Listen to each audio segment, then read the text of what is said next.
Goodness. Sorry about that, guys. That was insane. I don't know what happened. I made a link. Um, one sec. Let me.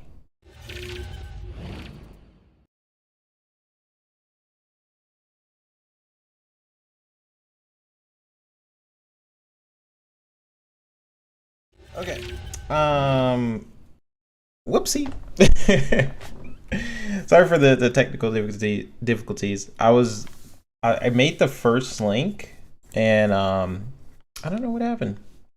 It's funny. Mav always makes fun of me for like technical difficulty stuff um that I always get, and I'm like a developer, so I feel like I get it more than other people. um, Good to see everyone. Hello, hello, hello, Talos, Poison. Good to see you guys. I'm gonna get a little spicy today, so I'm gonna try to get some peeps in here for a go to my spice. Hello, hello. Just to update some peeps on what I've been up to, just to give a little bit clarity on what's happening. I missed last show because my job is requiring me to go sort of outside of the norm and create animations for an interactive video game. So I have to create animations for this video game, and so you know those golf games where you hit the ball, it goes into a screen, and then it has like those sort of IR sensors. That's pretty much what I've been tasked to do, and it's been taking a lot of my time. We made pretty significant progress today. So we get like approval and stuff. So hopefully I'm done with that, so I can have more time with y'all. Hello, hello. So HTKs is if they're not typical difficulties, it's not live. Exactly. Yeah, that was weird. I don't know. I know YouTube. Whenever you go live, it's like on my end, OBS. I have to tell OBS like this is the stream link that I want, but you also have to tell YouTube too. And I think that's where it was sort of freaking out, because I put the time that I wanted to do it, and I pressed it on OBS, and I didn't see a button to go live on the YouTube side. I was like, what the heck? So I was just stuck and trying to go live, and it wouldn't let me. But that's just because I might have just missed a button that I couldn't find. But good to see everybody. Hello, hello. We're gonna get into some pretty good topics. About PS5 Pro. We're going to talk a little bit about the 10-year situation, and it's going to be interesting. So I hope you guys get something out of it. He said, all good. I will try to share the new link, and yeah, appreciate it. Appreciate it. Yeah, I know people probably tried to click the other link, so I deleted the last tweet. This is because I was like, what the heck? What the heck is going on? Other than that, I've been trying to keep active with you guys on different shows. I was on Ultimate, was that Ultimate Friday? I was on a couple of Mav shows. I did make an appearance on Kay Asante's show, and we dove into kind of the tech side, which I will get into a little bit. Hey, Mama. Wow, I haven't seen you in a bit. Appreciate you for dropping by.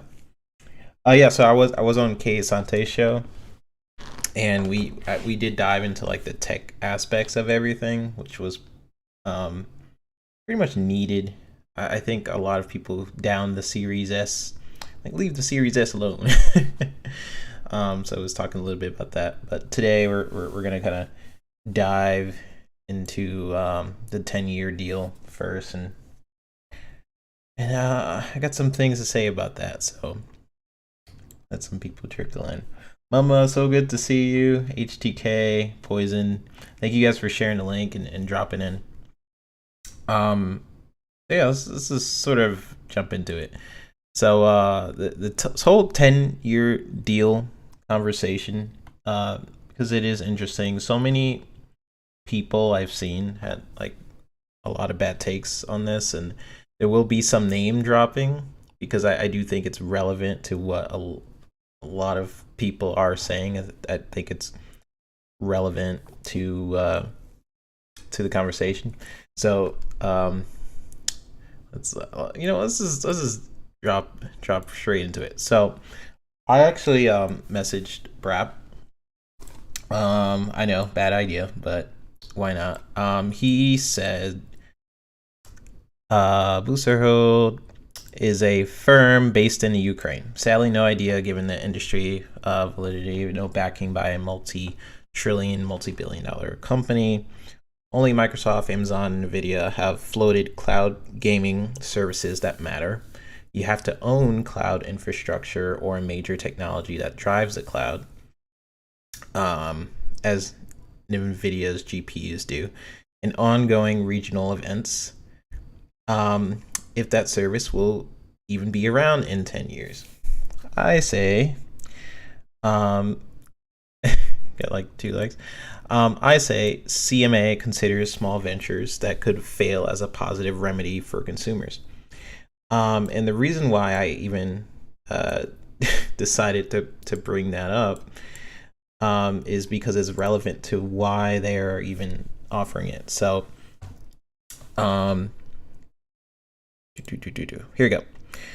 So, I know I got a lot of fancy pictures for you guys. Woo! I prepared.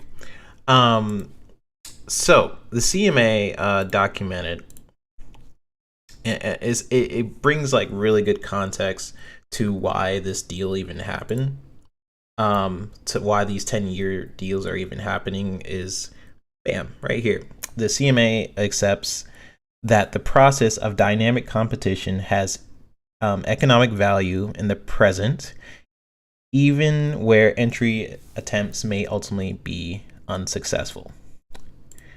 So even when attempts may ultimately be unsuccessful, which kind of defeats his post a little bit, but it really gets to my point that he has not really read these documents. The CMA doesn't care if these ventures are unsuccessful. It doesn't matter how big or small it is. They are reaching different parts of the market. Like Nvidia is probably the second biggest, but the CMA doesn't care if these ventures are successful or unsuccessful. They are a competitor to Microsoft. And because they are in the same sort of cloud gaming space, and because that space is still early in its development, starting around, I believe cloud services kind of started around 20 years ago, but really picking up within maybe the last 5 or so years. You guys remember the Crackdown demo and people sort of making fun of the building destruction, like, and then the game came out, wasn't that good. It's been making development for probably like the last 5 or so years because they are in the same space. So the CMA deems what they're doing right now as a worthy sort of concession. Hey everyone, Poison Mama, thanks for dropping by. So Microsoft is making a range of these deals, and according to the market that they're in, Nvidia is probably the second biggest that I could think of cloud platform, and they made a 10-year deal with them. And then this is probably a lot less than Nvidia. And they are now going down the board and making deals with other cloud competitors that are options. So they're options, right? So you have, if you want to use Nvidia, you can. If you are based in Ukraine, which is constantly getting attacked, Russian cyber attacks and things like that, Microsoft, I will get to what Microsoft has done for the Ukraine, but for now, what I'll say is, you had people complain that all good. Thank you for dropping by. Um, you just had people complain that this was like a PR stunt. Couple things. J Dub, he was saying, man, sometimes it's reading this stuff. Woo. Um, yeah, and I'll get to that. I want to read what PlayStation Boxes said. 3-bit, not to steer you off course. It's fine. This show is literally about that. Like I'll have some things I want to say about certain topics, but I'm gonna read what you guys have to say in chat as well. Not to steer you off course, just curious with the Phil visit and the video diaries from Ninja Theory. How confident are you Hellblade is late this year percentage? If I'm basing it off of the last dev diary that they did for the first game, it pretty much, if I'm not wrong, I think they were releasing it right before the game, and so it created interest in the game when it finally launched. I say maybe 50. It's a 50-50. I wish I had like an actual thing. I did work on the previous dev directs to give clarity.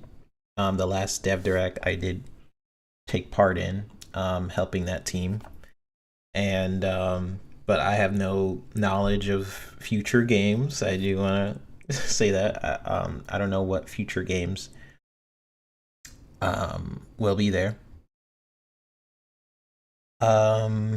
Yeah, I feel like it's 50-50. If they're going to start releasing multiple dev vlogs like they did last time, then I would say maybe this year. Um, just because it would be great to see it at the Game Awards, and seeing that it was premiered there. Like Jasper just said, we're on the same wavelength. They shadow dropped it at the Game Awards initially in the launch of the Series X, and seeing that they're starting to release the dev vlogs, it'd be kind of cool.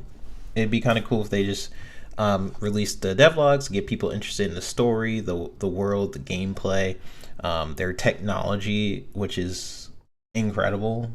One of some of the best mocaps, and they just have a really talented studio that have really good shader. Their masters like shaders, textures, and scanning. They're super good at all those things. So we'll see. They've been working on this game for a long time.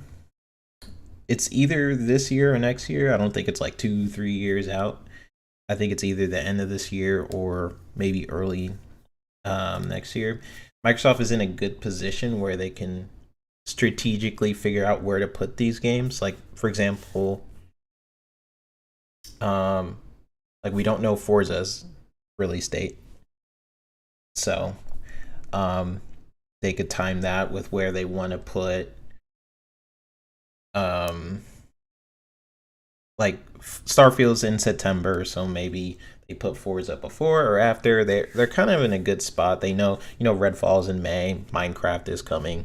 So this year is pretty packed with their slate of first party finally, right? Like last year was absolutely trash, to be frank, for Xbox.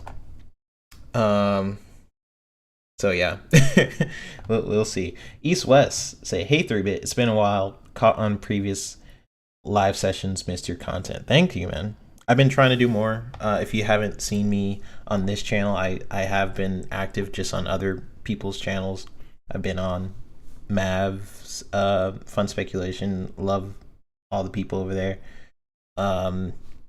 Doing different live streams and stuff like that over there. So I've been around. I just haven't been doing my content. And sometimes there's things I want to say. If I'm on a panel, I can't necessarily go into like a full in-depth question why I think the way I do. So that's why I kind of start doing some of these. All right. So to get a little bit back to well, let's see which East West 113 says, what is the next technological paradigm shift that will impact game design?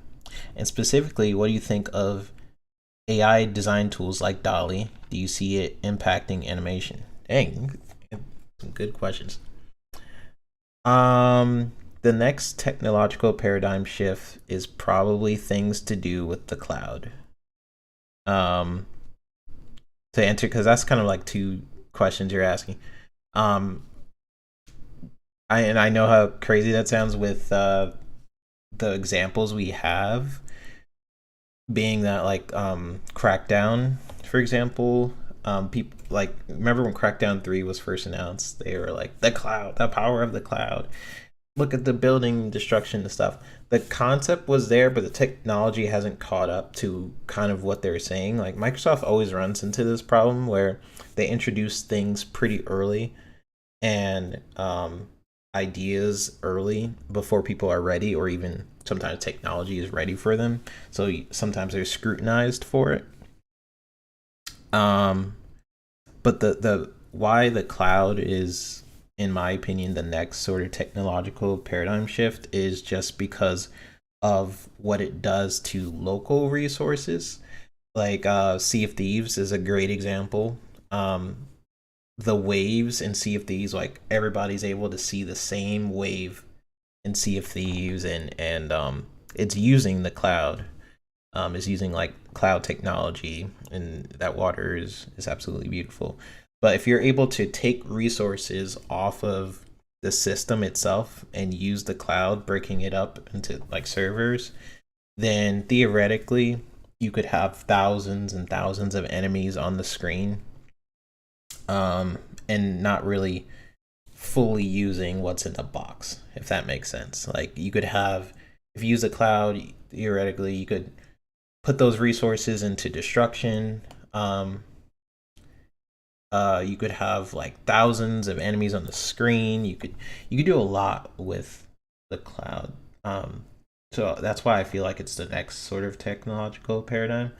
But it's up to developers to actually figure some of that stuff out. Lore Master Jester says AI is the next tech shift across all markets, not just games.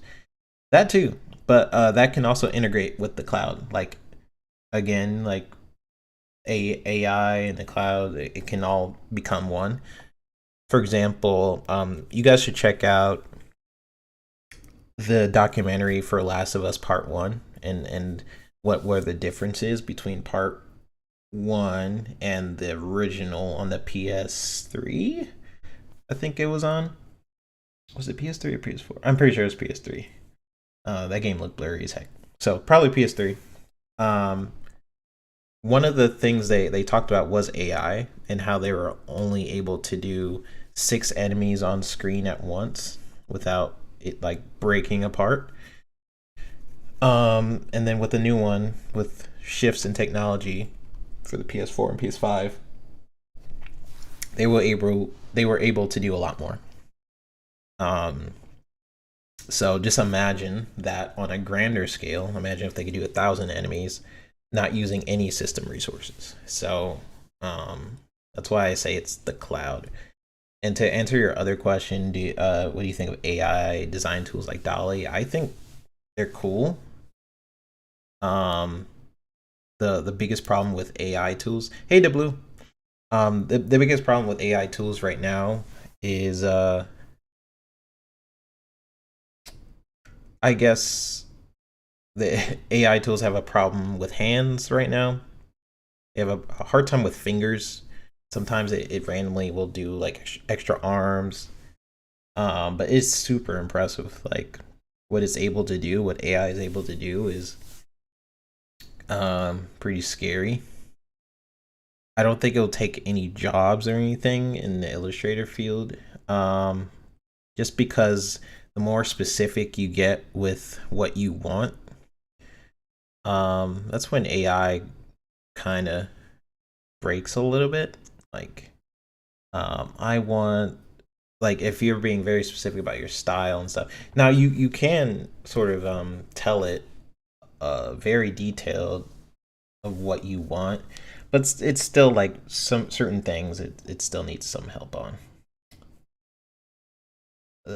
Jasper says a thing is most people won't see the physical impact of the cloud. With AI, people will feel it.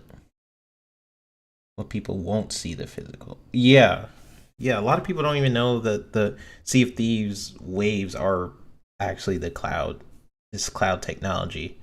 Um, but that to me is next gen. Like if when you're able to do those features and stuff, and it's just seamless, and you don't even realize that that's like, those are the best things. Also, today is my spicy stream. I will be mentioning names. I will be mentioning a few people. I just mentioned Brap in his post, which I will bring up again. Yo yo yo. DeBlue says, "Hey 3-bit, what's the hardest part in putting co-op in games? Why some developers try to avoid it?" That's a good question.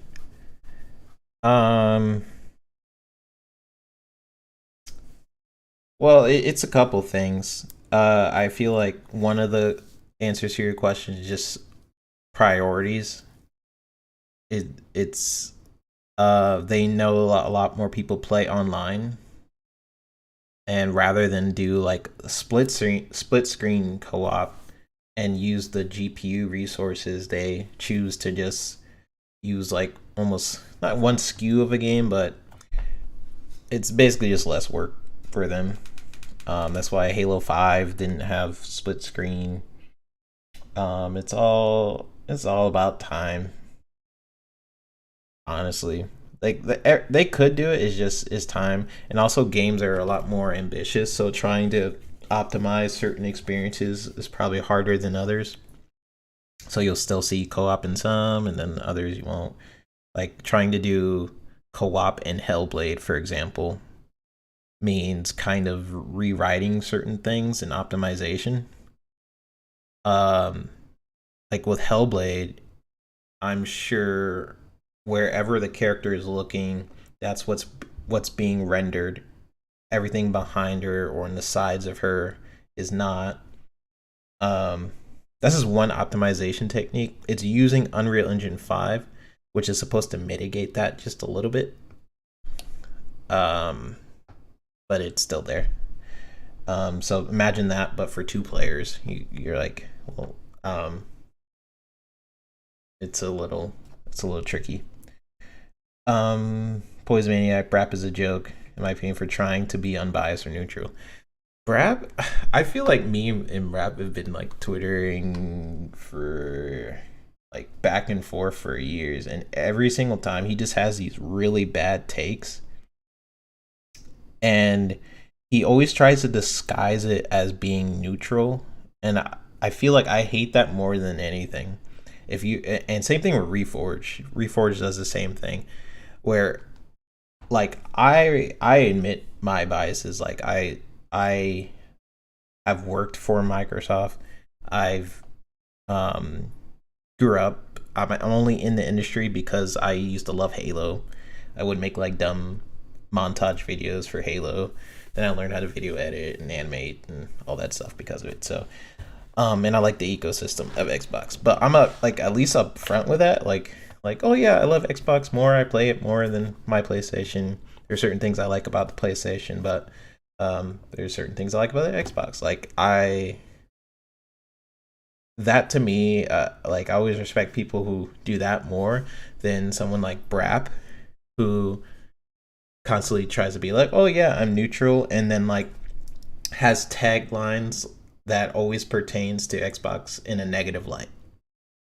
Like, oh, Xbox is buying ABK. Is this the end of gaming? You know, it tries to make it seem like he's being neutral, but really he's just hating on one system more than the other. Yeah, that's kind of what I have a problem with. Like I am biased towards Xbox. I like the value it gives me. Game Pass, it's cheaper. I can get games on a crazy discount. I think I did the math. I saved like 1,000 in I think it was like $400 on games last year. Like from Game Pass. Like all the games I played, some I completed, some I didn't. If you want to go down until it's like you didn't beat all of them. For the amount of games I played last year, some I enjoyed, some I didn't, which is the magic of Game Pass. Was the equivalent to like $1,400. So I saved that much money just by playing games in Game Pass. And I like that. I like being able to jump between like the different ecosystems, pretty seamless. And I like to play multiplayer games, so that's why I like Xbox. But I've always been upfront with that. Brap pretends and he brings people on his show that absolutely hate Xbox, and then tries to be like, yeah, so what do you think Xbox needs to do to be better? Like, obviously they're not going to say anything. Taylor says, Brap keeps saying I was a beta tester for Xbox. Yeah. There's a lot of clowns these days. Yeah. And that's kind of what this episode is. It's going to kind of go over those points, but also go over why some of these points are wrong. For example, this is my back and forth with him. I think some of you may have seen it. He's basically saying here that like Boosteroid, which is the new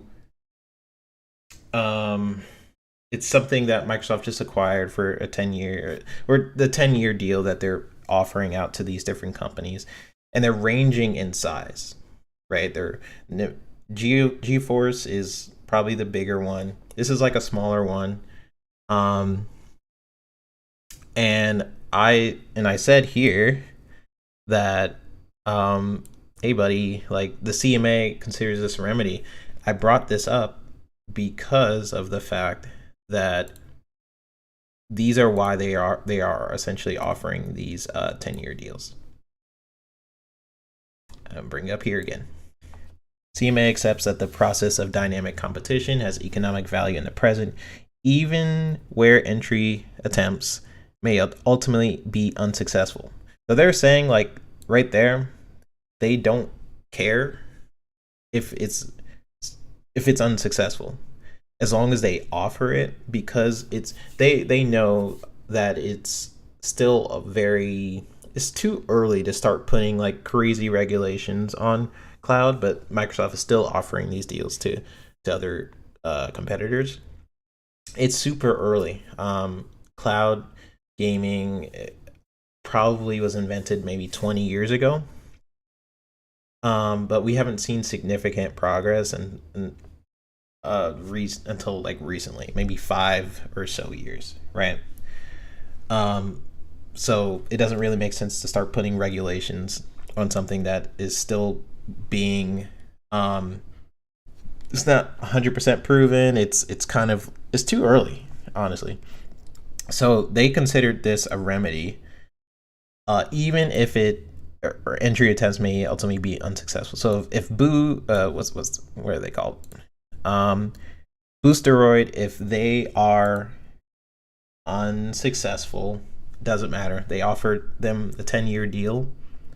They did their side. Hey, Alvin.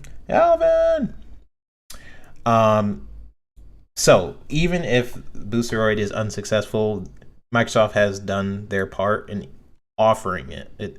Call of Duty is a billion-dollar franchise, so with that in its context, offering it to as many people as possible is a pretty good remedy to not just closing it off to one ecosystem, which, to be fair, I feel like Sony would 100% do.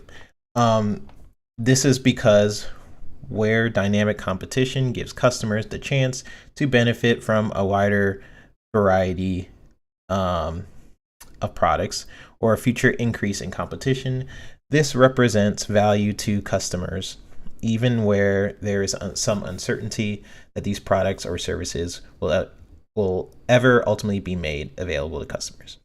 I sent him this picture because I was wondering if he was going to read it, if he was actually like, because what he was kind of saying which was this. He was basically saying like, I don't know what's going to happen in 10 years, so I don't know why they offered it to him, is kind of basically what he's saying. What I said, which he didn't really answer, just typical, is that Microsoft is offering these 10-year deals, ranging in size. They're going to offer it to many different people, and it's one of the concessions that they asked for. Like, this is one of the concessions that the CMA asked for, and they are providing a solution to what they're asking for, right? PlayStation Box says, I almost worked for Bethesda. I almost did. Goodness. Well, I have worked with people from Bethesda, and I've worked with Playground, so I don't know what that says. Microsoft has donated their tech to Ukraine in the past. They offered tech services, gauging like week by week cyber attacks from Russia. So it's not like it's a one sec. Bam. It's not like it's a new thing, and also they're not done offering deals to different companies. There's going to be even more 10-year deals, and I kept seeing like I'll get to that, but like so if you're going to mention like Ukraine as being PR, then I'd like to see that sort of same energy for the multitude of other things they do for Ukraine, and also like the other 10-year deals, right? Because Microsoft made another deal with the company, I don't even know how to say it, Ubiutis? Ubiutis? I don't know how to say it. But this is not new for Microsoft. They've offered technology to Ukraine, and it's not even a bad thing to offer things. Like it's weird to me, like oh, I offer something to Ukraine, and that's a negative in some light, like to me. And then you offer it to other, like you're handing 10-year deals to different cloud companies, and it shouldn't matter where they are. But I guess in this case, or in this case, with JDub saying that it's like a publicity stunt. Another Jim Bob company that no way has ever heard. I don't know why I'm even bringing these people up, but I said it was gonna be a spicy stream today.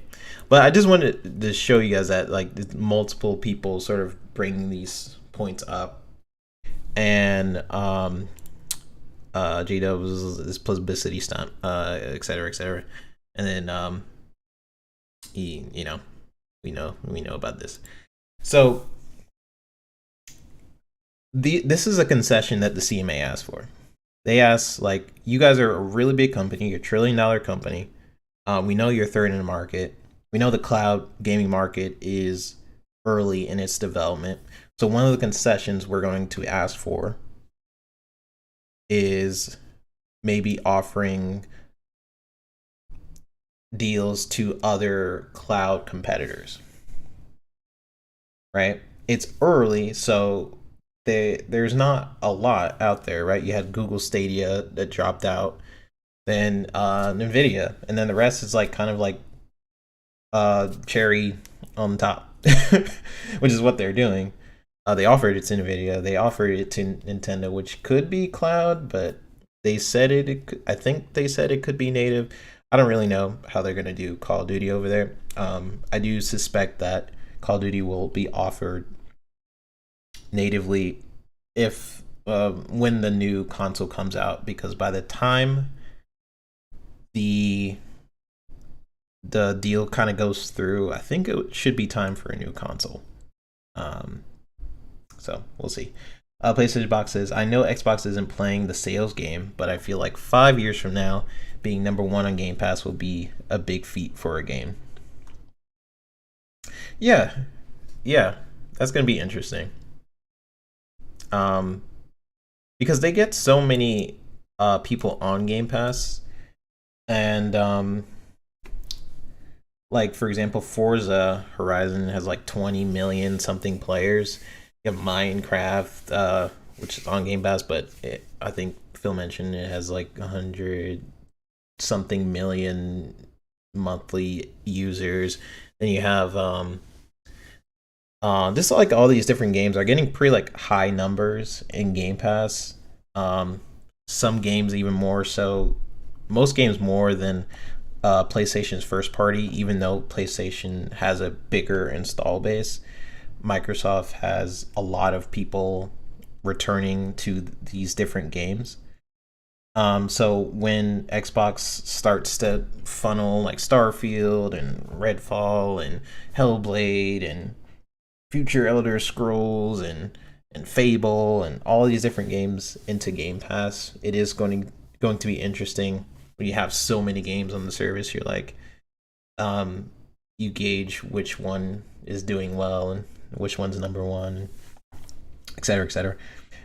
East West says, J-Dub is my favorite troll 3-bit. He really does a great job of stroking fever and the Sony fans and the Xbox. He's all jokes, unlike the Red Dragon and Brab.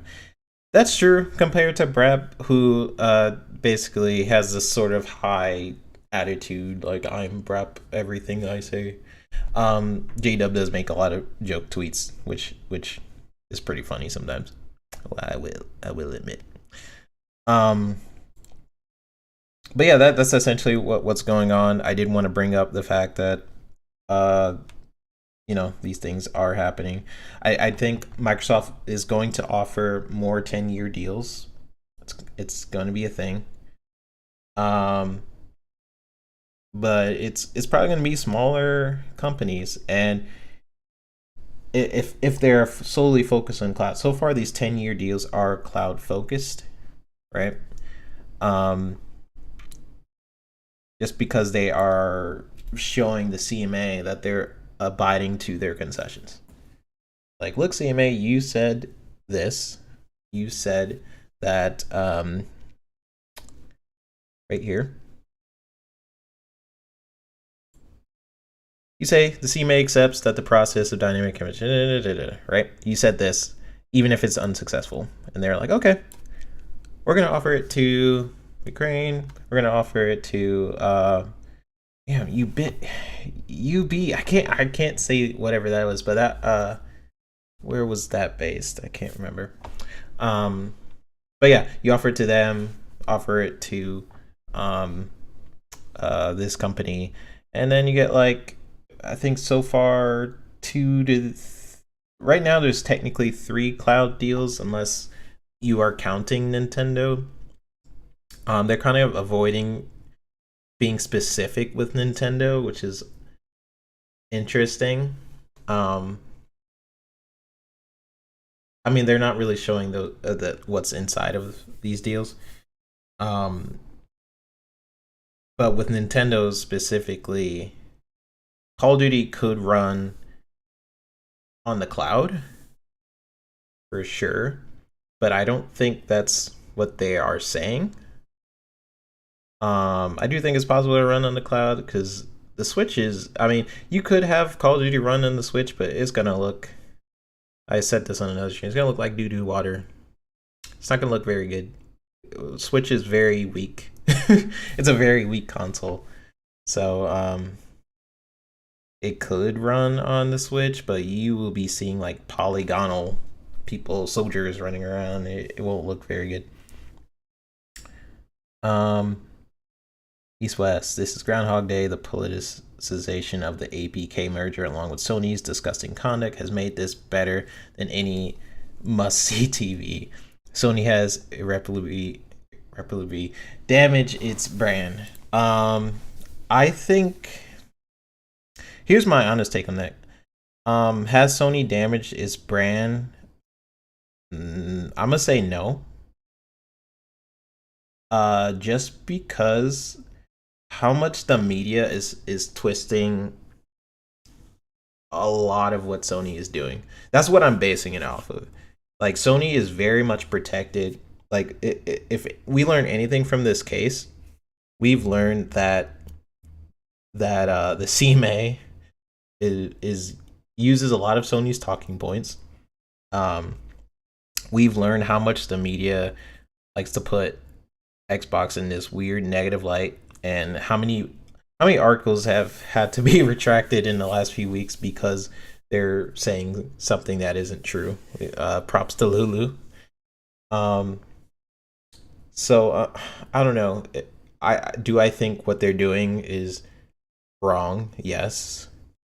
Um, but I don't know.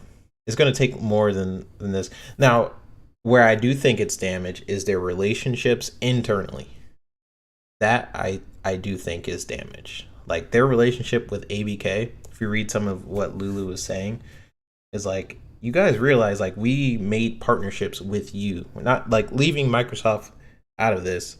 Like you realize like we're here too and we made these deals with you as well. And you're kind of like lying on us in a way. You've damaged that relationship. Let's say the deal doesn't go through. You've damaged that relationship.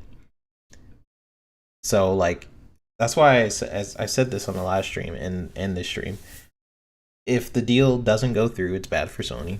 If it does, it's still bad for Sony. If it does, then I feel like it's better for them to take the deal. But I don't think they're going to do that until they absolutely have to. If it does go through, they get the 10-year deal. Call of Duty will be on the PlayStation. Sony doesn't want this to happen because they lose the marketing deals. They love the appearance of third-party games being first party. Like how many times I've talked to many friends and people who aren't as much in the industry and getting their input on certain games like Hogwarts, for example. And in their eyes, Hogwarts was exclusive. They had no idea it was on Xbox. That was multiple people I talked to. Like, wasn't Hogwarts exclusive? No. But it's the power of the marketing that they do, that they make things seem exclusive and third party is really where they are excelling this year. Like if you take first party out of it, what do they have this year? They have Spider-Man, and then the rest are third party. Like Silent Hill, Final Fantasy 16, Stellar Blade. All these are third party games. But where they're very strong in their messaging is the fact that they do these deals with third party. That's something I think Xbox actually needs to work on, is doing better with their Xbox publishing side of things. Just because of that, people still see Xbox in a sort of light where they're like they have to prove themselves still. Which is understandable, especially after their last year. That's a messaging thing that they have to work on, which I've been pretty clear on. But yeah, PlayStation has been killing it with that, like giving that appearance of something. But something they have damaged East West is internal, for sure, and. You notice like the only people against this is Sony. You had Take-Two in the room. Like people say like Sony's gonna buy Take-Two. Take-Two was in the room where they were talking about the deal. They approve of this deal. Right? Talking about relationships and who's seeing what. Take-Two was in the room. You had Google in the room, they also opposed the deal. So Sony and Google versus like pretty much everyone else. Unions are for the deal. EA is for the deal. It's like talk about relationships, right? They want this deal to happen because if you're trying to heavily block what Microsoft is doing, what does that say for another company, another gaming company that also wants to acquire something like, and they feel like they can't because of Sony bringing a lot of things to light. Like if Sony, this deal would have been scrutinized no matter what. If Sony didn't like kept raising red flags, like you're taking away Call of Duty, even though they don't own it. It's actually really weird to me that they're able to have this much power over something they don't own. To me, it's really weird, but I guess I get it. Um, but the fact they're kind of like bringing it up and crying about it means it brings it into the light of the industry. So because it's in the light of the industry, it's kind of like up, like everyone can see what's happening in the gaming industry where usually it went under the radar, which is a good thing and bad thing for other acquisitions. PlayStation Box says, speaking of marketing rights, will Sony still own 2023's COD game rights even if the deal goes through? All the banter makes it seem like Xbox is about to take it back. They will not own the Call of Duty rights after 2024. That's why they're fighting so hard. That I know of, and someone can correct me if it's even longer, but they're fighting hard because the next Call of Duty game is where their rights are pretty much up, unless I'm right or unless I'm wrong about one of that. And one thing that Phil said in an interview, which kind of brings a lot of this to light, is the way they do marketing with PlayStation, making it seem like it's only on PlayStation, is why they also want this deal to stop. Like, they really want the appearance like you can get the best experience of Call of Duty, which is really hypocritical when you think about it, because they're saying like you could put bugs in the Xbox version. Meanwhile, PlayStation has had so many exclusive things tied to Call of Duty recently. It used to be Xbox, now it's flip-flop since this generation. Hello, Boba Fett, nice to see you, man. Fun speculation. Hey, man, you say Xbox will uphold however long those rights are, and that's unknown for existing games, but we might find out with the Sony docs. Xbox will yeah, Xbox is always going to honor their deals. If there's a contract, a pre-existing contract, we've seen what they've done. Like they haven't messed with Ghostwire or Tokyo. Just recently that expired, so what it was announced for Game Pass. Deathloop, same thing.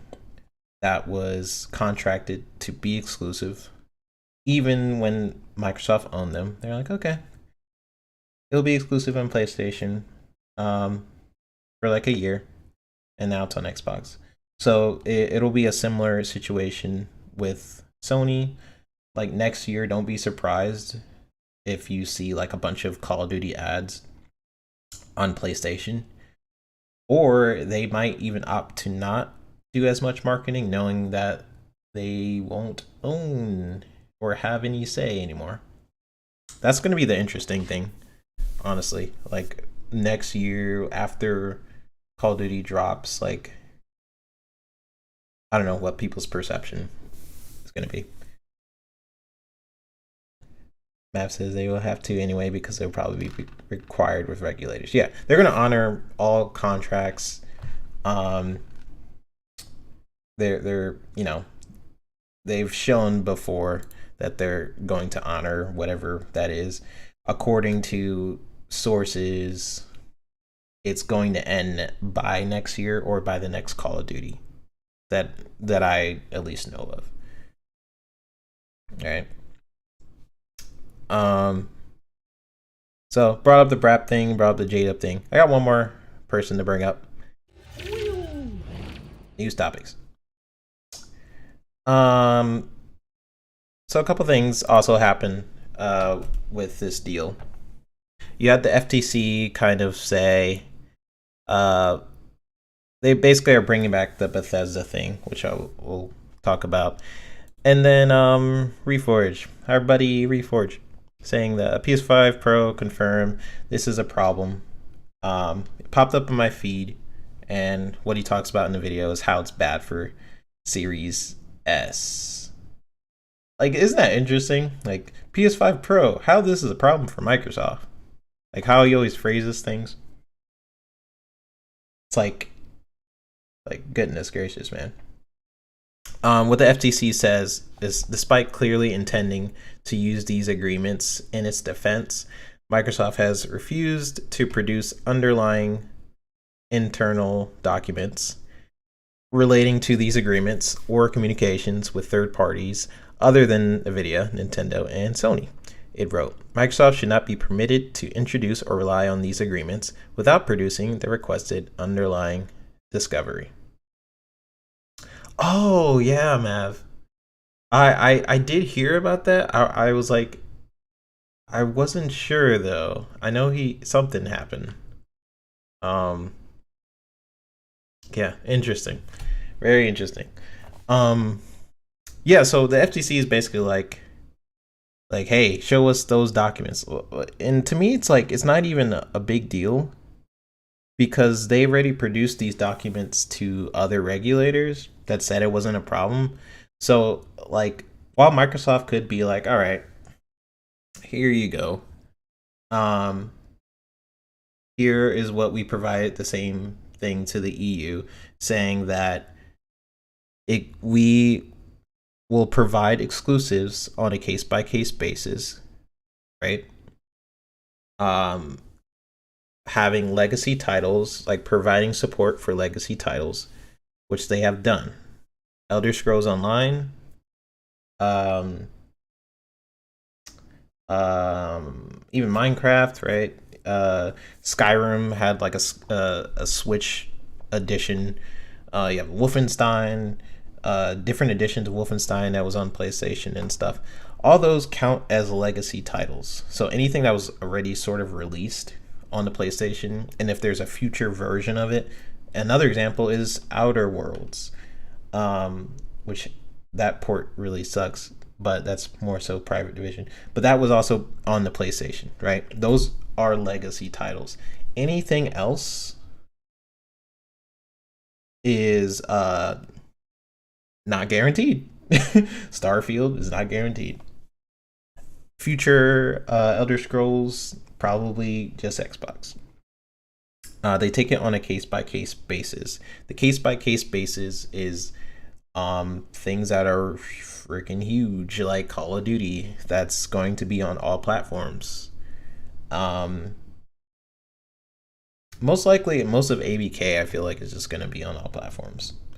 But newer IPs that they're working on behind the scenes that could be the opposite. Mav said Jez put out the proof. That's crazy, man. His chat was for those who don't know, Reforge's chat was attacking me for saying that get close up for this one. Reforge's chat was attacking me for me saying that Starfield isn't coming to PlayStation, and he kept insisting that it was because of Minecraft. You really can't make this stuff up. I don't even know what to say about that anymore. Poison Maniac says, "Hey man, Fuzzy, hey everybody, hey Fuzzy, Talos, appreciate you guys for dropping in. I'm trying to do more Q&As. I do speak from a different perspective than my other shows. So if you like it, please drop a like. Everyone who's in here, appreciate y'all. All right, so leading to my next topic, which is the PS5 Pro. So the PS5 Pro, it's been making a lot of waves. Let me bring up this thing because it relates to what Reforge was saying. So it's been making the waves that the PS5 Pro is in development. I did want to bring up Reforge's little picture here because in my last because he mentions that the PS5 Pro could hinder the Series S, which other people are starting to say, which is why I'm bringing it up. Last time I'll bring this dude up. What I've been saying in my last episode and other shows is that the PS5's popularity in the market is what's hindering other devices, and not just the Series S, but the Series X as well. Like again, games are scalable. Baldur's Gate 3's minimum spec is lower than the Series S's requirements.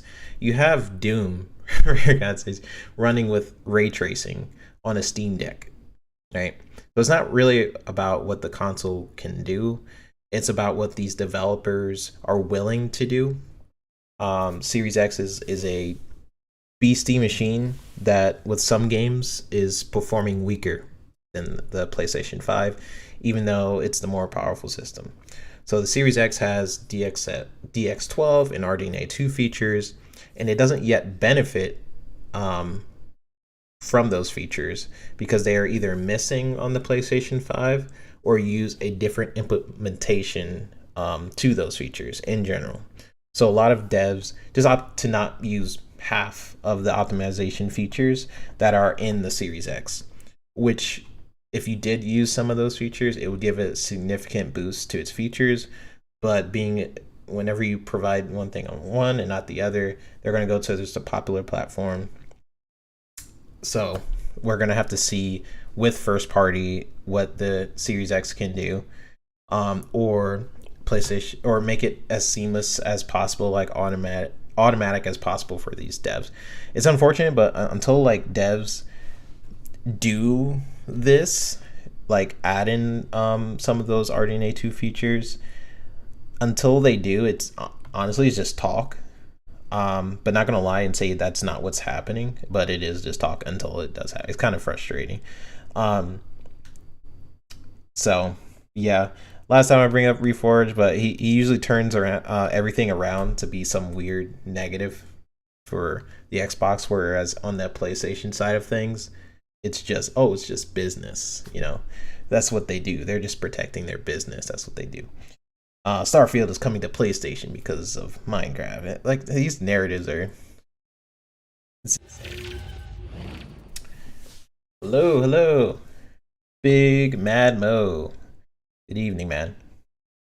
You say, yeah, the first party teams are the ones that need to show the system's capabilities. 100%. It's going to be up to these developers to show. It's going to be up to first party to show third party at this point, because you're not going to force a third party studio to jump outside of their pipeline of what they're used to. And what they're used to is the PS4, and the PS5 is exactly like the PS4 in terms of its development, where the Series X is like brand new. Sometimes the brand new thing right now, it's kind of getting punished in some aspects. Because it has all these new features, developers are like, they want to change my pipeline for the Series X when the PS5 has either a different implementation or it doesn't have it at all. No. So what usually happens is you get a huge, not huge, but a performance disparity where the PlayStation 5 will win in frame rate sometimes. It usually loses in resolution, but Digital Foundry keeps not pointing that out anymore. I don't know why. It's like, yeah, usually loses in resolution, but the frame rates are usually higher in some games. And then you have the Series X, like losing some, and sometimes it's winning. But that's literally, it's up to the devs, and it's kind of frustrating. But you're going to keep seeing performance disparities until they either until Microsoft either makes it like as automatic as possible on the dev kits, or until first party shows third party what's up, and then they see the benefits. It has to be one or the other. Mav said, do you think Fable will be at the Xbox E3 show?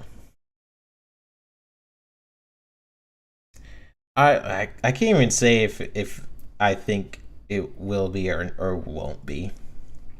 So I can't say.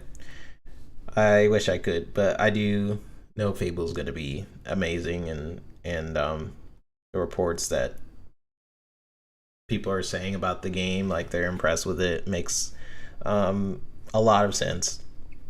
and the team over there working on it is super talented, and it's people need to just realize who's making it, and the history of that studio. While they haven't made a game, I'm really treading on my words, by the way. The people who are making it, they haven't necessarily made that type of game before, but they have technical wizards over there. Big Mac Mel says Starfield ain't going to PlayStation ever. It's not. It's not. Unless Starfield isn't ever coming to PlayStation unless it's Game Pass. Unless PlayStation does some Game Pass thing. But guess what? It's so weird. Like, if you complain about like one platform, it's available on so many other platforms. That's the good thing about Xbox's ecosystem. It's whenever Xbox is saying like we hate exclusives or whatever, and then people are like, what about Hellblade? What about Halo and stuff? None of those games are exclusive anymore. Ever since Phil took over, putting games on PC, like, it's exclusive to the ecosystem, but for the most part, most of these games are on multiple platforms. They're on you can play like on your phone, you could play on Samsung TVs, you could play on your PC, of course, then you can play on your Xbox. There's multiple avenues, like right there. It's like 4 different ways you can play within an Xbox. Like, Xbox is no longer just a console, like it's an ecosystem now. So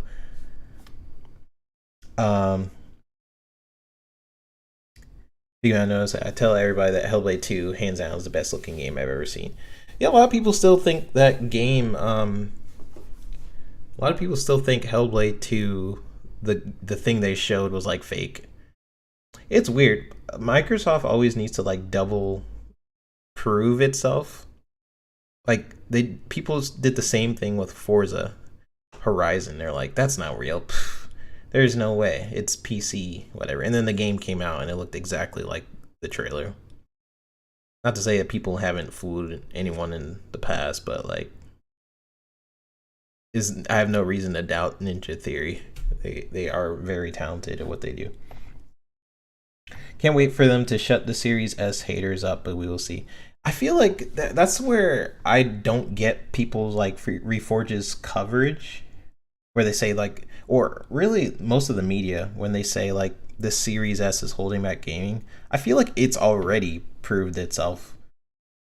If you like some of the games that are come out and how well it's performed on the Series S, like I honestly feel like it's already proved itself. It can keep proving itself with like maybe the next Forza Motorsport, because that will show off more next gen features. But that little box, I don't know. It's pretty dang good for its price. Map says 3-bit, why can't you say anything? NDAs. That's the one thing I do not like about working in the industry. Half the stuff I worked on, I can't even tell you guys about. Like, I tell you guys in like snippets, or I'll ask somebody if I can talk about certain things. Like, I don't know how much I'm supposed to tell about my experience with Ubisoft, for example, but I'm getting like further away from the gaming industry, just a little bit. So I feel more confident talking about my experience to maybe help other people who are interested in game development, like knowing which studios to potentially avoid.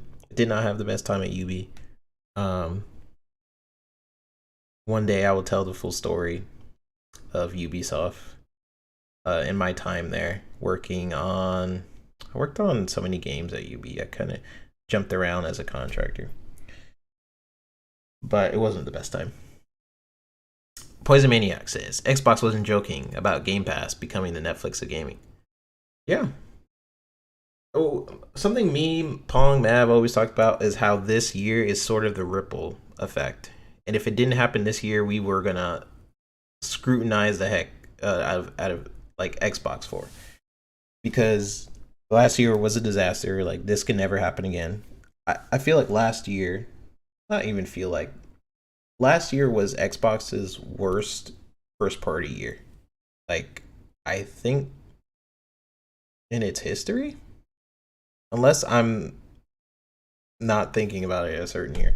But even when they had like 3, 4 studios, they at least released like Sunset Overdrive.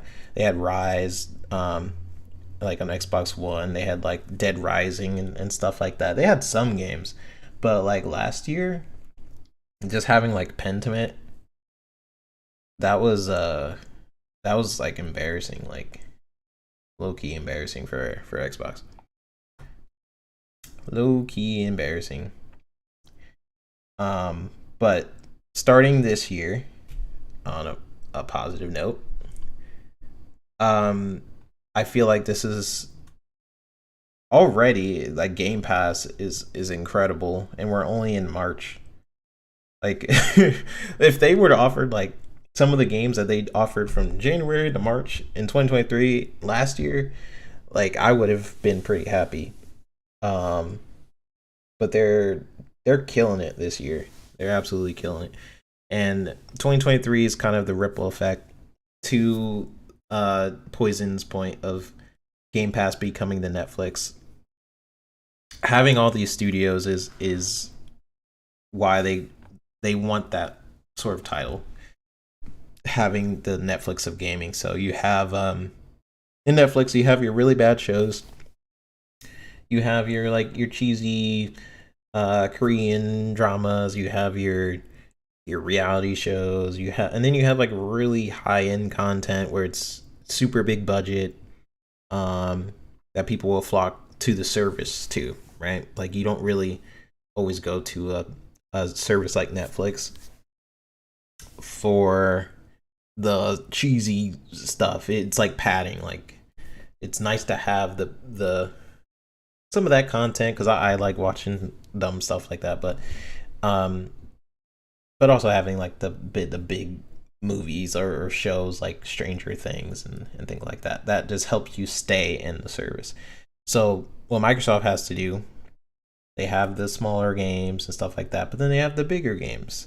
And then since they have so many studios and they're starting to be really close with some other studios like IO Interactive, you can do both. You can do Caitlin said anime.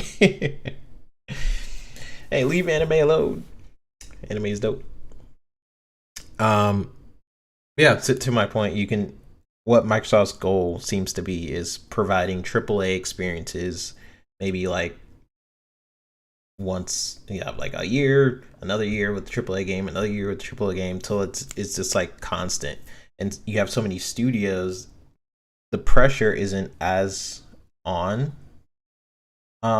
these studios as they might have been in the past. Like 343, Coalition, and I guess Mojang, they were holding Xbox like up. But now you have Bethesda, you have Ninja Theory, you have Obsidian, you have all these studios in Bethesda, and now even ABK potentially. Um, and what that does is just takes the pressure off of these studios. Like 343 theoretically can take a break and work on a side Halo project while another studio like the Coalition drops like Gears or something, and then you have let's just say you drop Fable, and then you drop like Perfect Dark, and then you can pretty much just keep going because of all these studios. But it starts this year, which is exciting. I have no idea what they're going to show next year. I have some ideas, but I don't know if what I don't know what's true. I'm not leaking nothing. I don't know. I know nothing. Appreciate everybody in the chat. We got Poison Maniac, we got Mav, and Kate. Appreciate you guys for dropping on by. Talos, as always, Fuzzy, Big Mad Mo. You guys are awesome for dropping in. Appreciate you guys. Yeah, the last thing I do want to talk about, it's gonna be a little bit of a shorter show, is was the PS5 Pro thing. I think that these next Fuzzy says spill it. I can't spill it. It's gonna be interesting next year. The next gen systems I think are happening. I don't know what Xbox's plans are on their system. But to all these PlayStation content creators to respond to them and say like that PlayStation 5 Pro is not going to hinder the Series S.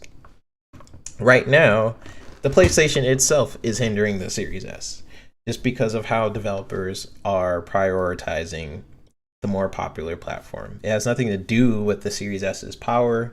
We've seen the Series S kick butt in a lot of these different games. We've seen the scalability of these different SKUs, these high-end games on PC performing super well with like crazy minimum specs.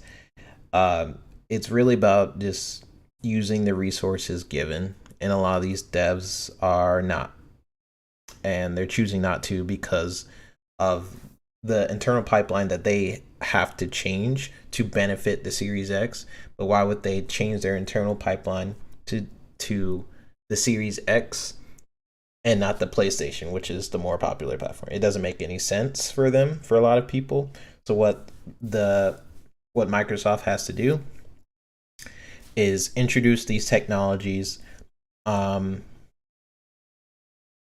with first party.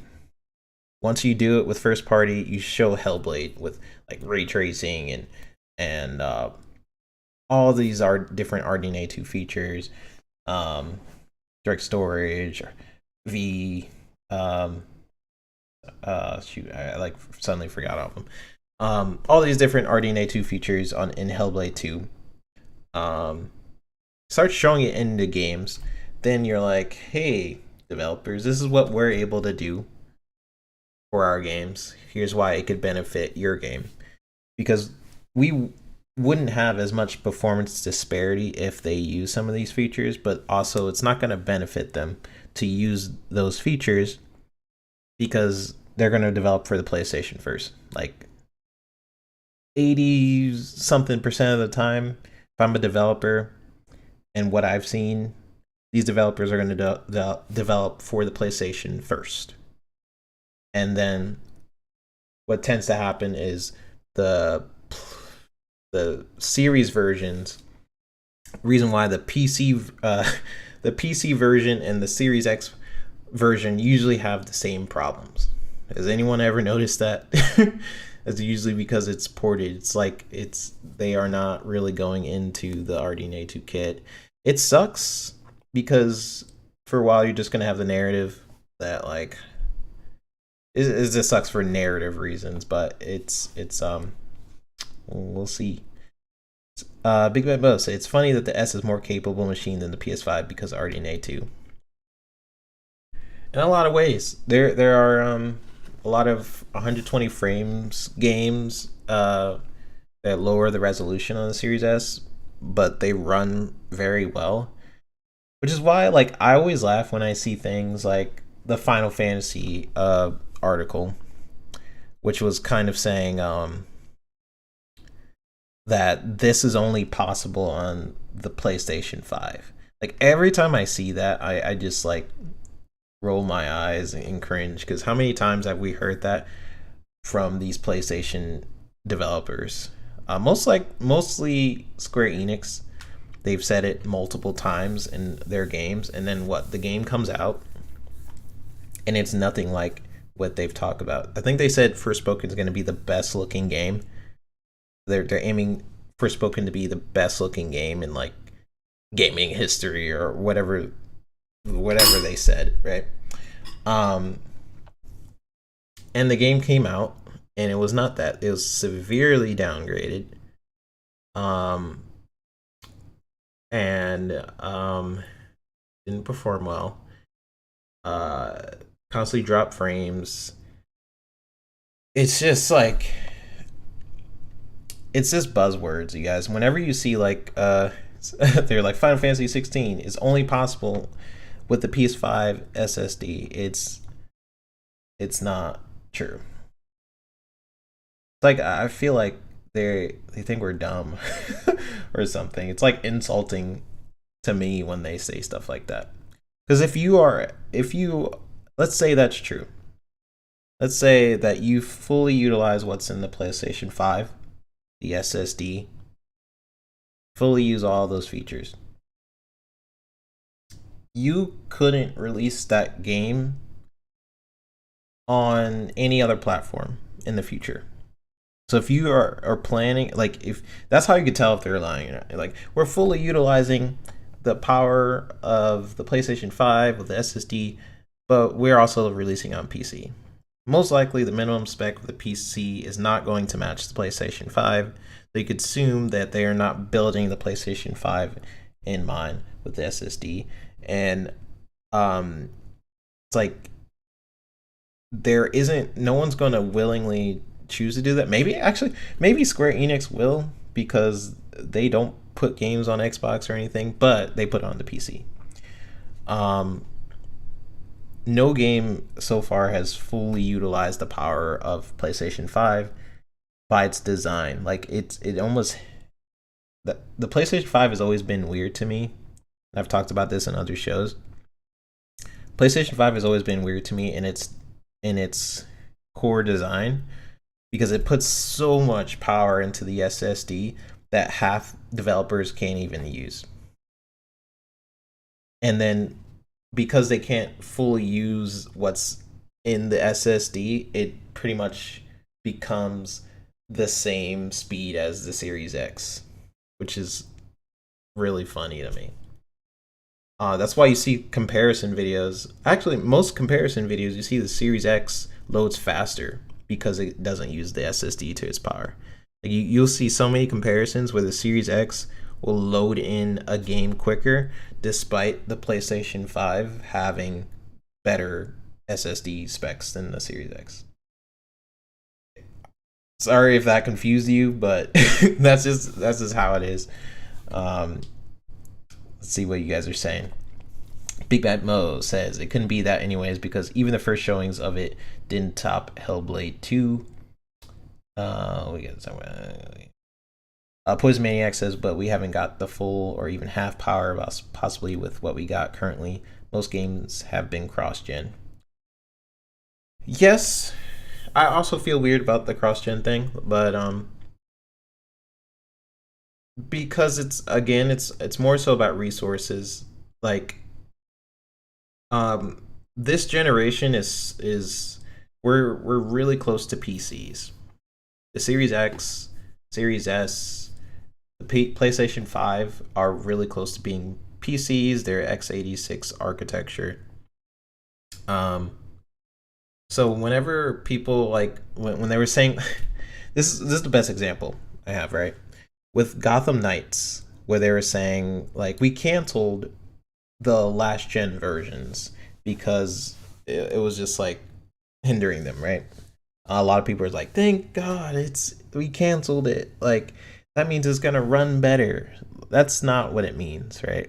Like technically Gotham Knights is a next sort of current gen, next gen game, however you want to phrase it. But the performance is garbage, right?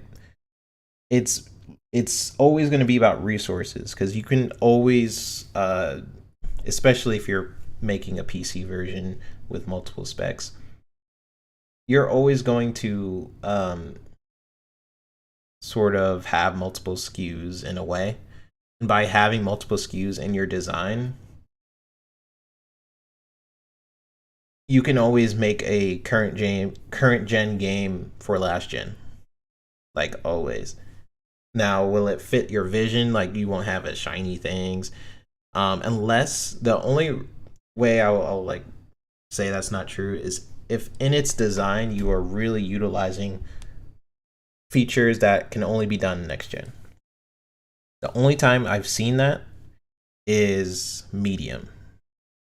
It's the only game where I'm like, yeah, it's using a lot of GPU resources where the minimum spec is raised to a point where you're like, okay, well, you definitely can't run this on a weaker GPU. Like, if it, in its design, it's like it has to use next gen resources. I've only seen that with like one game so far, which was Medium. Most games you can, racing games, most like Hellblade, probably so also can run on multiple SKUs. So that narrative where you're like where a lot of people are like, oh, cut out last gen, I've never agreed with, just because of the fact that you can always, as a developer, if you guys download Unreal Engine and you can see which platform you can like render to, like PlayStation and stuff like that, you'll see it in Unreal Engine. It has built-in SKUs where you can scale within the engine itself, right? So you can always scale up, scale down, unless the design itself prohibits that. But most games are not going to prohibit that design, if that makes sense. But the whole thing where like last gen is holding current gen back, it is, but in resources. It's not holding it back in a lot of other things, I don't think. Mav said, who has the best fast food burger?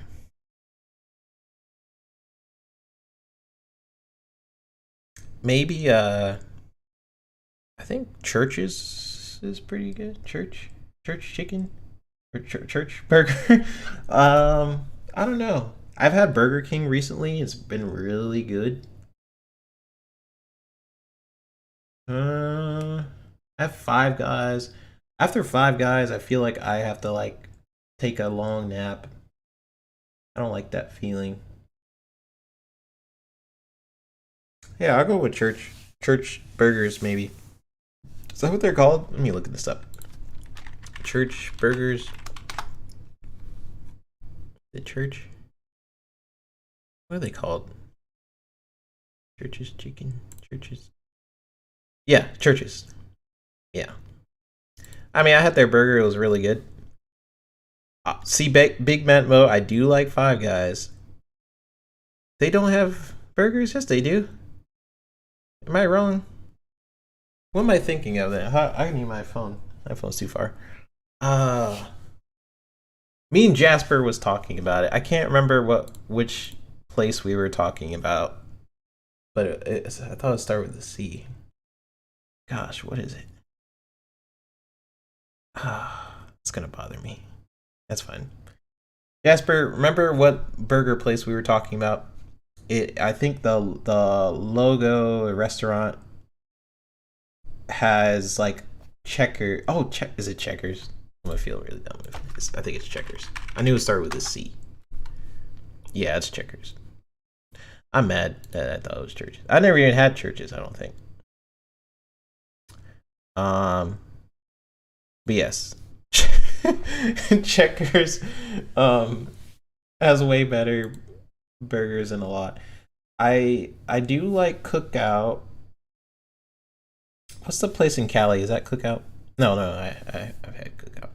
I do like a lot of these places, but Five Guys, their burger is too like, when I eat it, I just feel too full and want to take a nap, and I feel kind of gross.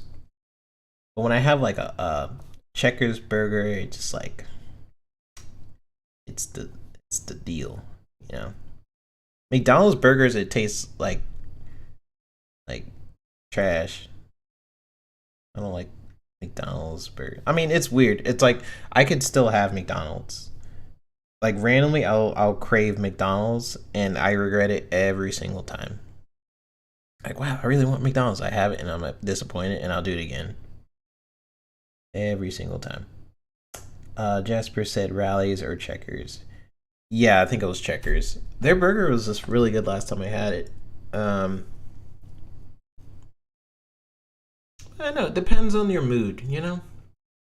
Depends on your mood. Because like Checkers is good, consistent burger, but if I'm in a mood for like a burger, then I'm gonna go to Five Guys. If I want to, if I'm in the mood for like a crappy burger, like just want something quick, then that's McDonald's. Macca's, double cheeseburger, steak and shake. If I want a really good shake, I'll go Steak and Shake. They have some decent shakes in there.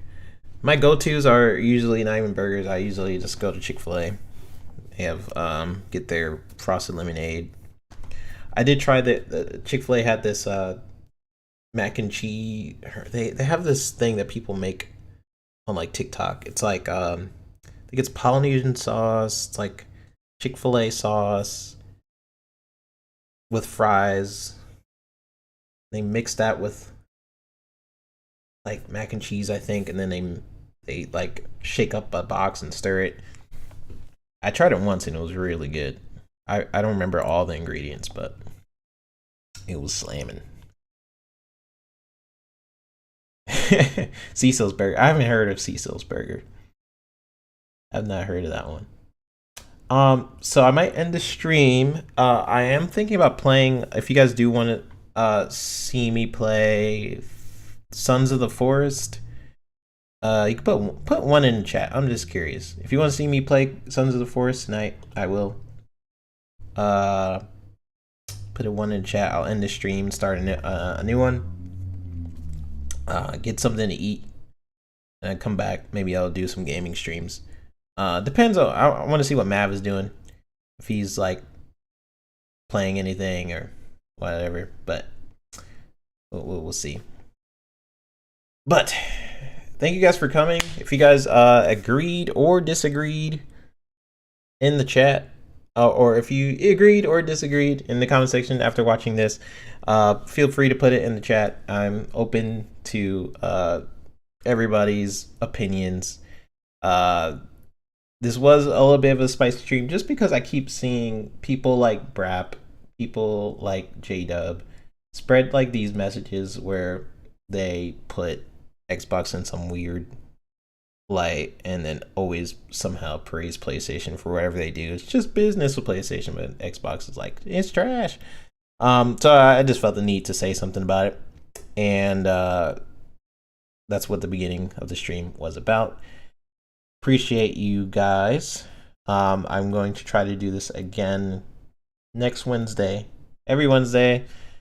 The timing will be a little bit different. I did have like a lot of business calls today, so I couldn't necessarily just jump into a stream right after work. I went from animating a goat for a video game to a meeting to another meeting to here. So but I will try to do at least like every Wednesday around 6-ish. If it is later, you'll just look out for a tweet every Wednesday, like today, where I was just like, "Hey, I'm going live." So appreciate you guys.